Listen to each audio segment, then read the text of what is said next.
Hey everybody, Scott here. Hope you're having a great day. Want to take this opportunity to review a video that I came across online. I've done these before, but this I thought was really important. The individual doing this one, I've reviewed one of his videos before, but this time he has made a couple of major mistakes that actually go to showing that he really doesn't understand or has never participated in the real estate market, yet he's trying to advise you on what to do and predict what's going to happen. Just downright dangerous if anybody is listening to him, and he's got about 30,000 followers, which means he puts out really good videos. Unfortunately, you're gonna have to be very skeptical about the content. So let's take a look and I'll walk you through it.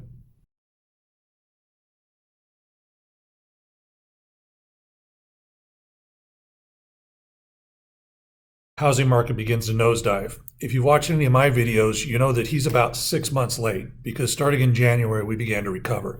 So while we fell 13 to 15% from May to December, we're back up and almost even now. So saying the market is about to nosedive with a video you're putting out in May, June, when the market's already recovering from a small correction, this is a little bit out of touch. Now, it's about a 13-minute video, 14 minutes. I'm just going to hit a couple key points and show you why I'm a little concerned about the content here. So first of all, let's start. That have just marked one of the worst spring selling seasons thus far on record. And unfortunately for realtors, things are about to get much, much worse. We'll explain why and what you should expect and prepare. Okay, so actually, let's start by giving him credit. He is absolutely 100% correct here. This market is a disaster for the real estate industry. Realtors are going out of business. Real estate companies are merging, hoping that putting together two bad business plans will make a good business plan. Title, escrow, lenders, the number of sales is what drives the real estate industry, not the real estate market. So the real estate industry is taking a bloodbath. If you're investing right now in real estate companies or companies that are tied to home sales, yeah, you should absolutely get out. But he's talking about the housing market in his title. You and I owning a house are doing fine, but he's 100% correct. Realtors are getting a bloodbath. Now let's skip forward a little bit here. So mortgage rates, folks, now firmly above 7% again, and over the coming months will only inch higher and higher. Now, if you didn't watch our last... Okay, so here's my first problem. He can't predict mortgage rates. Nobody can predict what mortgage rates are going to do accurately. He shot this, they were above 7.25. He says they're only going to continue rising. I'm shooting this a week after he did his video, and they're already down below 7. So that's mistake number one. So at this part of the video, he's moved forward and he's looking at different metros, and he happens to be looking at Nashville right now. And I'll let him make the mistake, and then I'll point it out, and I'll point it out why I think it's so serious. Came in for Nashville, currently down 5.5%. And look at the active listings. That's something that you don't see every April, okay? This is the season when inventory falls and prices rise. Spring selling season, we always see active listings take a significant fall. So seeing a 5% month-over-month jump in active listings is a bit of a surprise. And remember, Redfin only includes active listings in their total inventory data, unlike what Zillow does, where they include everything, all inventory. And this is another state, by the way, like Florida, 4 months back in January. Okay, I hope you caught that. That really concerned me because it shows that this individual has not been involved in the real estate market. He says that every spring into the summer, inventory falls and prices rise. Yes, prices tend to rise, but if you have had any job within real estate or close to real estate, let's see, you've been a real estate agent, you've been a lender, you've been in escrow, you've been in title, heck, you've been in companies that insure real estate purchases. You worked at Lowe's or Home Depot where people are coming in to renovate their houses before selling. You know that the summer is when everybody puts their house on the market. Not everybody, but it is definitely the peak.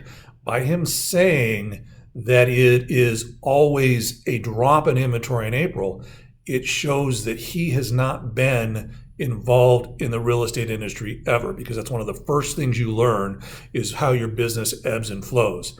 Secondly, if you've bought a house, you've probably asked your realtor, when's a good time to buy? When's a good time to sell? And the real estate agent's going to tell you, well, over the summer, you're going to have more choices because there are more homes on the market. So the fact that he doesn't know that and goes exactly the opposite indicates that he most likely not only has never been in the real estate industry, but he's probably never purchased a house, which is a little concerning if he's trying to predict what's happening to the real estate market. Let me pull up another screen here to show you what I'm talking about with his inventory. Okay, this is from the Federal Reserve. Federal Reserve is using Realtor.com as a source. Now, maybe a little small for you to see, but this is inventory, housing inventory, active listing count. So if you look, this is back in 2017, March, April, May, June, July. Then it goes down over the winter. We get back here, 18th, March, April, May, June, July. Let's look at 19. March, April, May, June. You see? Then what happens is we got to 2020 and the pandemic hit. So if you're looking at the pandemic, yeah, that's an outlier. So I guess we can say outside of worldwide pandemics, he's wrong. If there's a worldwide pandemic, he's correct. Inventory goes down. So, but you can see here in 2020, inventory fell. But even when we go back to 21, April, May, June, July, 22, April, May, June, July. So increasing inventory is the norm outside of years where we've had a worldwide pandemic. So the fact that he is stating exactly the opposite is a big cause for alarm as it applies to his knowledge of how real estate works. Okay, let's continue with this video. So here I want to point out something that's not near as severe as the last mistake I saw, but it speaks to his ability to analyze market data. And this is when he switches over from Redfin and starts looking at Zillow. Zillow home value map real quick and look at what they're showing, because I know a lot of you guys have been asking me to look at this area, so let's take a look at it. All right, here we go. The typical Salt Lake City house's value has lost 6% since the national peak back in June. That's a $30,000 price reduction. Typical home now sells for $458,000, and this is Zillow's home value index, not median sale price or list price. This is actually what Zillow's tracking, as. Okay, here's the problem with this. This is Zillow's home value index. It's very accurate, but it's a weighted average. Indexes tend to be weighted averages. Case-Shiller is a 3-month weighted average. Zillow is a 3-month weighted average. What does that mean? That means you miss inflection points by at least 2 months. I can show you that. If you look down here, he's talking about how the market peaked in July. Well, no, the market peaked in May. It took July before the Zillow index or Case-Shiller showed it had peaked. That's not, so while he's showing here that it's still down, that's not really the case for 2 reasons. The first is we turned around in January and started increasing. So the index has a lag. Now, why is April still 6% down? Well, because the peak in 2022 was May. The index for Zillow measures year over year.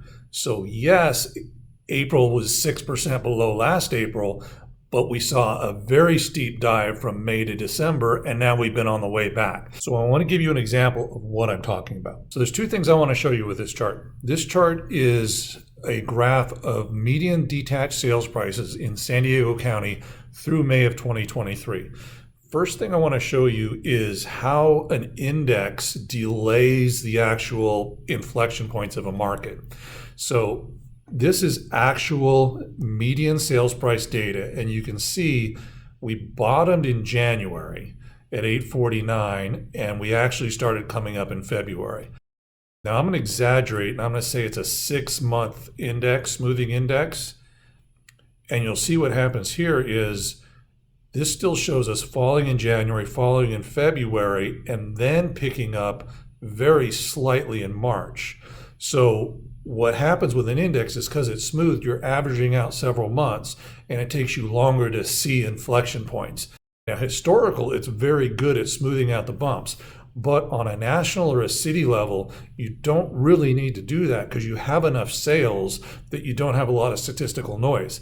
If you're looking at a neighborhood where you're only selling 10 houses a month, then yeah, you want to smooth things out because you sell a $3 million house that's a custom home and it completely skews the numbers if the rest of the neighborhood averages 800,000.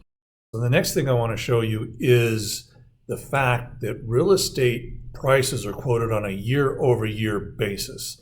So he was quoting, I think, the Boise area being 6% down. And what I want to show you, now this is using San Diego, but you'll see the same point.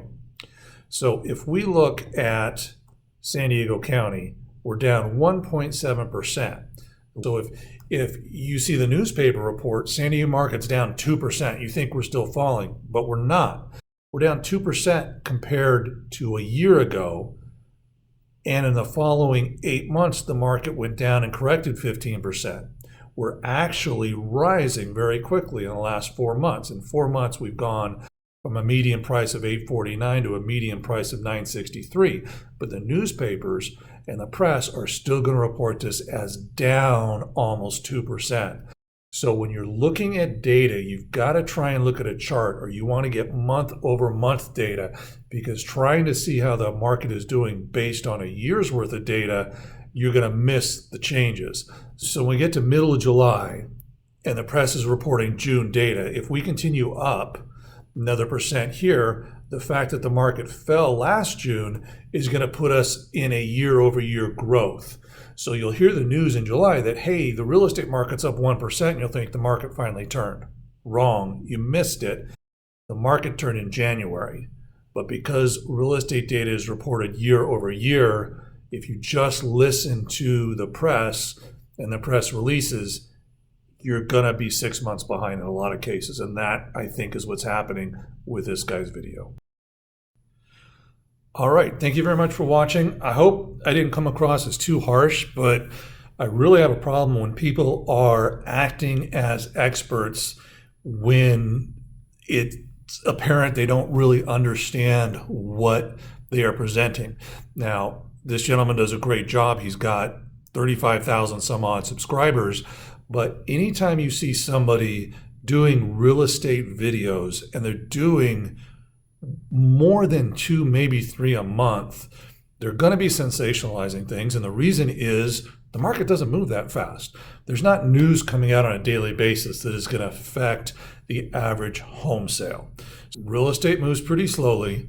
The signs are really easy to see if you know what you're looking for, but it takes 2, 3, sometimes 6 months for a trend to develop based on something like rising interest rates or easier loan standards.